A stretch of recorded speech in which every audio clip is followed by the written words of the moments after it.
යන්නකොට හැමදාම අපි නිදාගන්නේ උදේට මොකක් හරි ඔළුවේ තියාගෙන නෙමෙයිද? හරි පීඩණයෙන් මිනිස්සු ගෙවල් වල ඉන්නේ. මේ ආත්මේ තරහකාරයෝ ඉන්නකොට හිතිලා නැද්ද පෙර කරපු අකුසල් කියලා? මේ ආත්මේ වෛරක්කාරයෝ ඉන්නකොට හිතිලා නැද්ද මම මේ පෙර කරපු පව් කියලා? හැම එකක් තුලදී මෙහෙම දකින්න පුරුදු වෙන්න.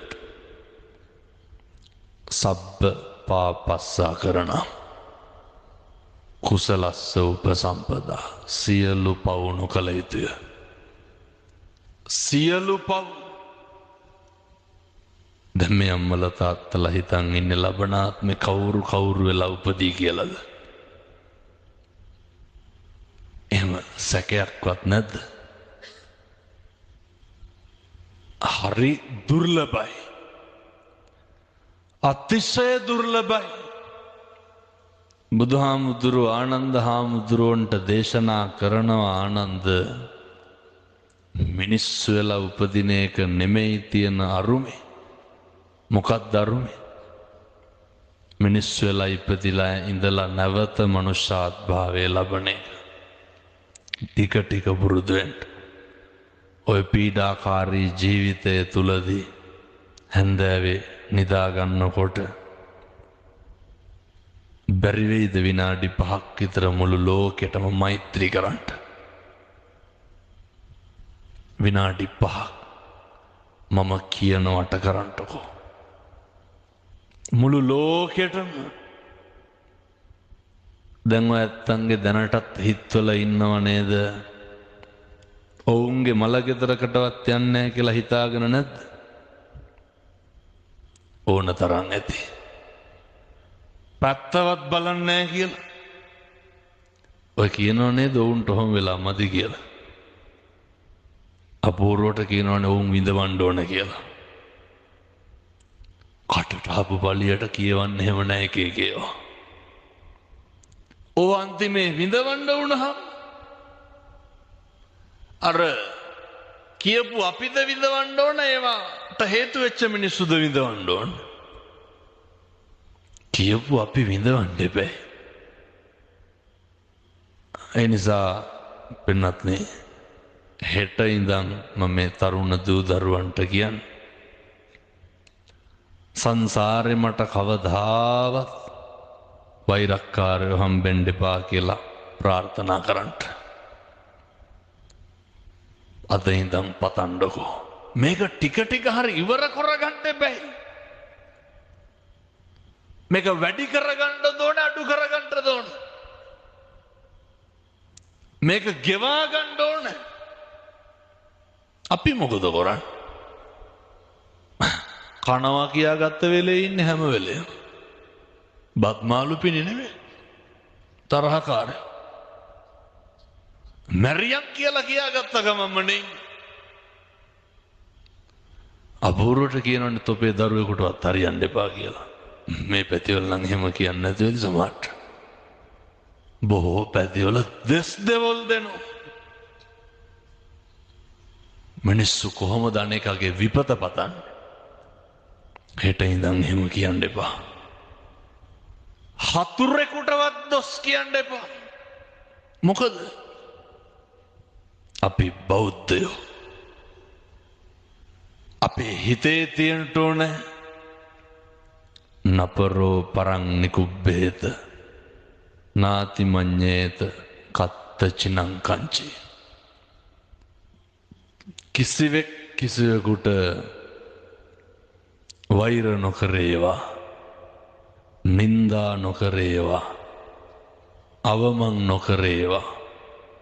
ඉතින් බැරිද මේ දායකයන්ට එහෙම ඉන්න? මැරෙනකොට මොකක්ද මතක් වෙන්න ඕන? මම මේ ටික මෙහෙම කියන්න හේතුවක් තියෙනවා.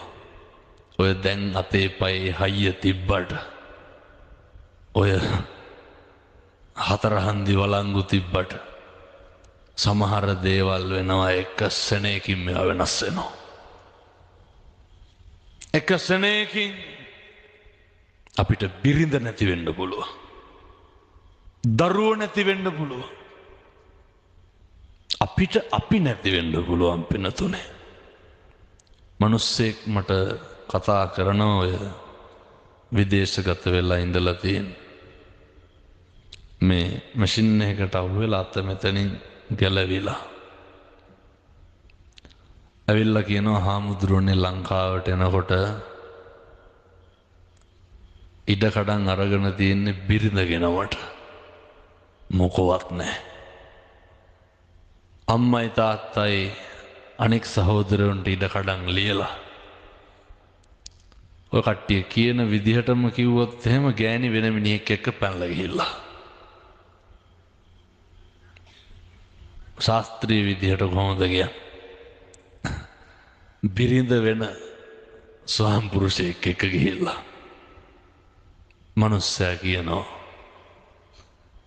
මේක කලින් තේරුණා නම් ඒ කියන්නේ මට මමත් නැහැ අත නැහැ. මනුස්සයා කිව්වා මට මමත් නැතිකොට අනිත් ඒවා නැති එක අහන්න දෙයක් හාමුදුරුවනේ කියලා. මේ අත තියෙන හින්දා හොඳයි ඒකත් නැති වුණා නම් සල්ලි අල්ලන්න පුළුවන්. මගේ කියලා මොනවාද පරිභෝජනය කරන්න පුළුවන්. මේවා තේරුම් ගන්න. අර මම නිතර කියන එකක් තමයි මම දැක්ක තරුණයෝ මේ වාහනවලත් ගහනවා ස්ටිකර්. රාචින්තිතම්පි භවති නේ චින්තිතම්පි විනස්සති. මේ ලෝකේ අපි හිතන දේවල් වෙනවද? මොනා කරන්න බැරිද පින්නතුනි අපි හිතන එක වෙනවනම් වෙන දේ හිතා ගන්න පුළුවන්. හිතන දේ වෙන්නෙත් නැහැ. වෙන දේ හිතා ගන්නටත් බෑ. ඒ හින්දා තමයි අදාද ඒ මරු පින් කරගන්නේ කුමටද කුසලට එක වචනකින්වත් සංසාරේ දිග්ගස ගන්න එපා. අල්පනත්තකින්වත් අනෙකට රිදවන්න එපා. අනෙක පීඩාවට ලක් කරන්න එපා. වැරදි 1000ක් ඇති. අපි කවුද වෙන්න ඕන? අපි නිවැරදිකාරයෝ වෙන්න ඕන. මම දැන් වඩිනවා හෙට අනිද්දා මාතර බන්ධනාගාරයට. ඒ සියලු දෙනාගෙන් ඇහුවොත් එහෙම එතන කිසි කෙනෙක් නැහැ අපි හින්දා මිනිහ මරපු.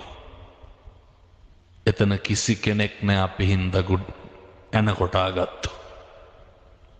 මිනිස්සු හැම වෙලේම කුලප්පු වෙන්නේ අනුන්ගේ දේවල් වලට. කුණුහරප කියලා බනින එක කාගේ වැඩක්ද? කියමු බලන්න. අපේ වැඩක්ද අනුන්ගේ වැඩක්ද? ඒක අනුන්ගේ වැඩක්. මේක නිවටකම නෙමෙයි.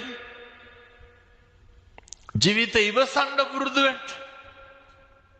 හේතුව දවසක් එනවා දැන් මේ අම්මලා තාත්තලා කැමතිද ඔය ඉඳගෙන ඉන්න තැන්වල කෙල ගහන්න කැමතිද? කැමති නෑ. දැකලා තියෙනවද අර ඇඳ ගාව බකට් එකක් තියාගෙන කාරලා කෙල ගන්නවා. ඕක අපිට වෙන්නේ නැද්ද? ඔකට වයසක් තියෙනවා. යමු බලන්න මහරගම පිළිකාරෝ හල පැත්තේ. හොඳ සල්ලිකාර දරුවෝ ඉන්නවා. හොඳ සල්ලිකාර මිනිස්සු ඉන්නවා. පහුගිය දවස්වල මහත්තයෙක් එනවා කොළඹ. ඔය කම්පැනි එක අයිතිකාරයෙක්. කැන්සර් එකක් හැදිලා.